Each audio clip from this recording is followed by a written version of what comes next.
at the center of the incident, posted on social media last night that the spat stemmed from a back and forth that LeBron had with her husband during the game. LeBron ended up scoring LA's final 9 points to seal the victory, and he spoke to reporters about the incident afterward. I'm happy fans are back in the building. I miss that interaction. I need that interaction. We as players need that interaction. I don't feel like it was warranted to be kicked out. There was a back and forth between two grown men, and we said our piece. He said his piece. I said my piece, and then when someone else jumped into it and said their piece. But I didn't think they were, should have been kicked out. But they might have had a couple of drinks maybe, and they could have probably kept it going, and the game wouldn't have been about the game no more. So I think the referees did what they had to do. Shannon, should they have been ejected? Yes, and LeBron touched on it at the end, Skip. It was escalating. She wasn't going to calm down, and that happens sometimes. I do believe alcohol might have played a factor in this, and as LeBron said, she was going to keep it going, and it was no longer going to be about the basketball game. And just about every time LeBron come back down the court, the referees were going to have to stop the game and ask her, ma'am, can you sit down? Ma'am, can you stand? And so it was just best because it had started to escalate. Now, Skip, she mentioned she doesn't have a problem with LeBron. Her husband has the problem with LeBron. An issue with yes. LeBron. Mm-hmm. So he started it. LeBron didn't even know. LeBron has no idea who this guy is. He just knew somebody started talking, and, obviously with only 1,800 people in the building, Skip, you could hear everything. It's not like it's 20,000. And even if it was 20,000, Skip, people on the front row, you can hear them talking. So I believe the officials handled it correctly because she was highly agitated. She wasn't going to de-escalate the situation. She was only going to heighten the situation. So the referees because Skip, they gave her every opportunity to, ma'am, sit down. They gave her opportunity after opportunity where she just kept going, kept pointing, and you can see by her comments on IG after the game. No, she kept videotaping. Yeah, exactly. Right? You're right. Oh, yes. She got to get it in 15 minutes. Yes, she probably got a couple extra 1,000 IG followers. But she wasn't going to let it go. Mm-hmm. And so in that situation, I think the officials handled it correctly by just saying, look, ma'am, just go ahead and leave. I don't know if they had the mask on the entire time, but she was pulling her mask down. She definitely did. She pulled hers down around her neck. Yes. So, okay. So that was a big problem. Maybe the biggest problem. And what she did, Skip, is that she tried to upend what GOAT James, the closer, did. Mm. Because you remember yesterday, who's going to close? Yeah. Well, you got your answer yesterday. Oh, did I? The final 9, 12 points in the quarter. Mm. We closed it. Hit a 3, hit a layup, and here, folks, Skip, you talk about he worried about going to the free throw line. If you don't mind me asking, can you answer this one question for me before I turn it over to you? How was he in the fourth quarter with them free throws? Mm. Well, with the game really not on the line, when it's completely out of reach, he can make those free throws when they're not pressure free throws. It's like a kid it's like a parent with a child. If I put it way up on the counter, I know you can't reach it. Mm. So who put it way up there so Trae Young them couldn't do it? Mm. GOAT did that. Okay, I'll get to all that, the irrelevant part of the night in a moment. But first, to the issue at hand. Okay, for those who don't understand right now or keep up with these tallies, only 9 out of 30 teams are allowing fans in now in the NBA. Right. 9 out of 30.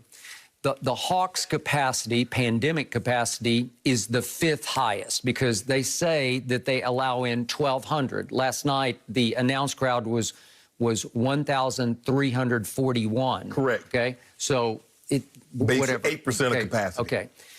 Houston is now allowing 25% capacity, just for the record, which is it's a lot. It tells you about the sort of attitudes per city, state, mm-hmm. right? And then you got Orlando has a 4,000 capacity. Florida. Miami is third most with 2,000 capacity.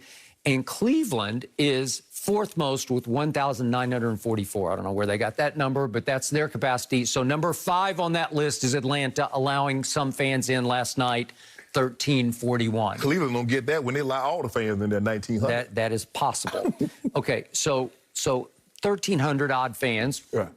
It's more than a sprinkling. Yeah. It's more than I got through television. I didn't know there were quite that many people in the building. I didn't either.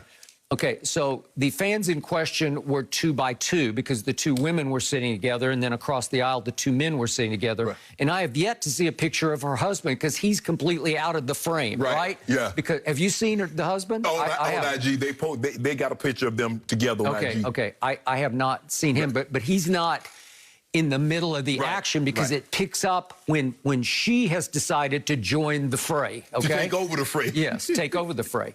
Okay, here's the flashpoint moment that I don't know.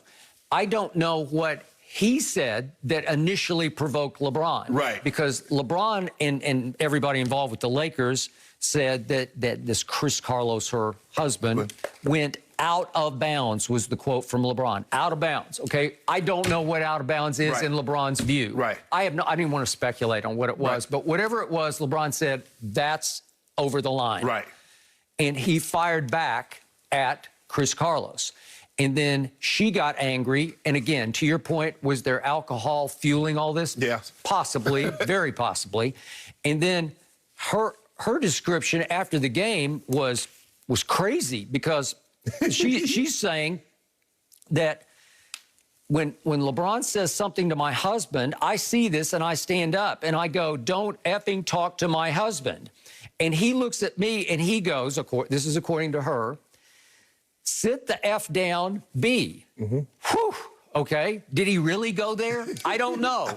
I don't know. Because to me, that's out of bounds on his part. Skip, what is the likelihood of these NBA players that don't know? Now, I've been courtside and had interaction with guys, but they recognize me. They'll acknowledge me. What's the likelihood of LeBron James acknowledging that guy who he doesn't even know?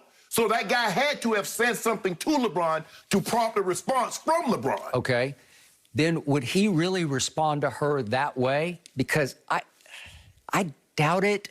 I'd be shocked that he would go that far with that kind of language unless he was really angered by what the husband had provoked him to. Skip, I'm not going to say when someone is angry and I'm in a disagreement and I'm arguing back and forth with somebody else chime in.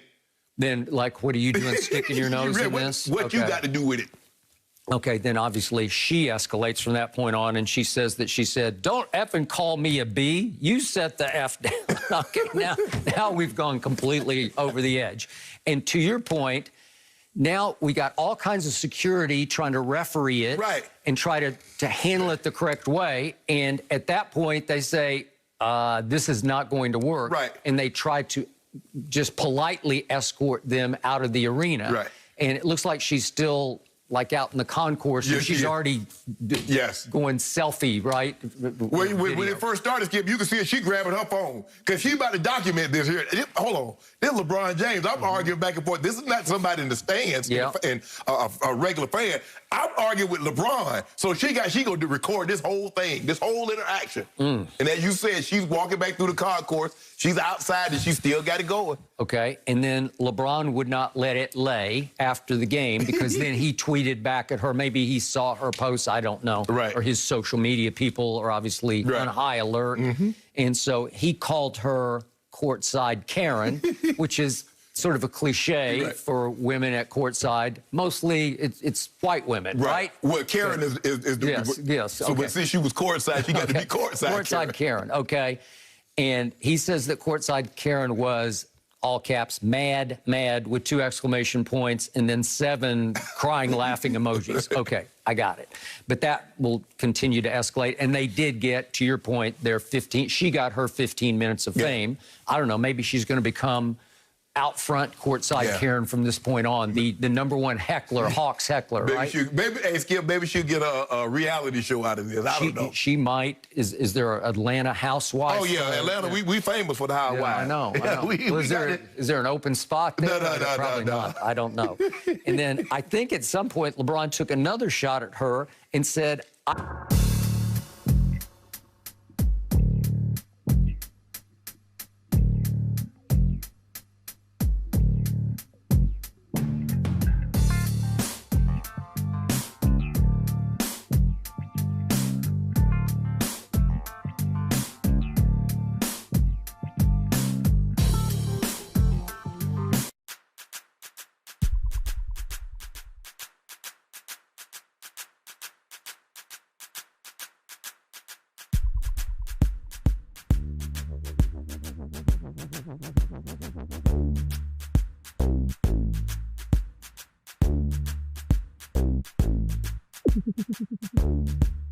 Completely out of reach.